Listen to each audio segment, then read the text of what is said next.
Kenapa kami peduli Palestina? Kami peduli bukan karena ikut-ikutan. Kami peduli karena kami manusia. Dan menjadi manusia artinya punya hati. Ada yang bertanya, ngapain peduli sama rakyat negara lain? Kami jawab, karena bumi ini bukan milik satu bangsa. Karena keadilan, bukan cuman untuk yang punya paspor. Nabi Muhammad SAW bersabda, barang siapa yang tidak peduli terhadap urusan kaum muslimin, maka ia bukan dari golongan mereka. Hadis riwayat Tabrani. Tapi ini bukan soal muslim dan non-muslim. Ini tentang penjajahan dan kemanusiaan. Sebagian berkata, peduli kok sampai lebay? Update tiap hari, demo tiap minggu, marah-marah tiap saat. Apakah kalian juga akan berkata begitu? Jika yang dibom itu rumah kalian? Jika yang tertimbun itu ibu kalian? Jika yang dipenjara itu anak kalian? Kami peduli karena mereka manusia. Dan yang memperlakukan mereka bukan sebagai manusia adalah musuh semua hati nurani. Ada juga yang berkata, boykot itu nggak ngaruh, hanya bikin orang kehilangan kerja, hanya rusuh. Tapi ketahuilah, Rasulullah SAW juga pernah memboykot. Saat kaum Quraisy menyiksa dan memusuhi Islam, beliau dan para sahabat diboykot secara ekonomi di Syib Abi Thalib. Dan itu bukan kelemahan, itu strategi. Boykot hari ini bukan soal roti dan kopi, ini soal akhlak. Jika uang kita mengalir ke senjata yang membunuh bayi, lalu kita tetap diam. Bukankah itu pengkhianatan terhadap kemanusiaan? Sebagian bilang, lo cuma mau viral, mau FYP, mau dianggap pahlawan medsos. Kita tanya balik, jika yang kami viralkan adalah derita manusia, dan itu membuat orang lain tersadar, apakah itu salah? Bahkan Allah Subhanahu wa Ta'ala berfirman, dan tolong menolonglah kamu dalam mengerjakan kebajikan dan takwa, dan jangan tolong menolong dalam berbuat dosa dan permusuhan. Quran Surah Al-Maidah ayat 2. Lalu ada yang berkata, bukankah tanah itu dijanjikan Tuhan kepada mereka? Tapi kami bertanya, Tuhan yang mana yang mengizinkan penjajahan?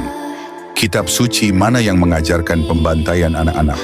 Dan andai pun mereka pegang dalil, maka kita pun punya dalil. Dalam Al-Quran disebutkan, dan kami hendak memberi karunia kepada orang-orang yang tertindas di muka bumi dan menjadikan mereka pemimpin dan menjadikan mereka orang-orang yang mewarisi bumi. Quran Surah Al-Qasas ayat 5. Tanah itu bukan milik penjajah. Tanah itu milik orang yang berjuang dan berdoa, yang bersujud di atas reruntuhan masjid, yang mengangkat tangan di tengah malam saat dunia tidur, dan hanya langit yang menyaksikan air matanya. Dan lalu, ada yang bilang, Hamas yang mulai perang, 7 Oktober mereka serang duluan. Tapi sejarah tak dimulai dari satu tanggal. Perjuangan tak dimulai dari satu serangan. Sebelum itu, ada 75 tahun penindasan. Ada ratusan desa yang dihapus dari peta. Ada tembok pemisah, ada embargo, ada genosida perlahan. Kita tidak melihat 7 Oktober sebagai awal, karena mereka telah berdarah sejak 1948. Ada pula yang bicara soal perdamaian. Semoga damai antara dua negara. Tapi perdamaian bukan sekadar duduk berdampingan. Perdamaian sejati lahir dari keadilan. Tidak ada damai jika satu pihak mencuri rumahmu, lalu duduk bersamamu sambil berkata, mari berdamai. Dalam Islam pun dikatakan, tidaklah dua orang berperang, lalu salah satu dari mereka membunuh yang lain, kecuali keduanya akan masuk neraka. Hadis riwayat Bukhari. Kecuali yang terbunuh adalah orang yang mempertahankan haknya.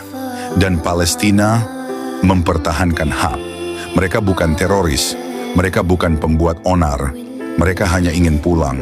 Kami tidak ingin viral. Kami ingin adil. Kami tidak ingin jadi pahlawan. Kami hanya ingin jadi manusia. Maka jika hari ini kami bersuara, itu karena kami tidak ingin jadi bagian dari kebisuan dunia. Dan ketahuilah, suara kami mungkin kecil, tapi ia akan sampai ke langit. Karena Allah mendengar setiap jerit yang tidak didengar manusia. Dan saat dunia memilih tutup mata, kami memilih membuka hati. Kami cuma punya suara, tapi kami nggak akan diam. Karena diam itu pilihan para pengecut. Kalau lu risih lihat kami bela Palestina tiap hari, itu bukan karena kami lebay, tapi karena lo udah keburu nyaman hidup di dunia yang gak adil. Kami nggak cari viral, nggak cari likes, nggak cari validasi.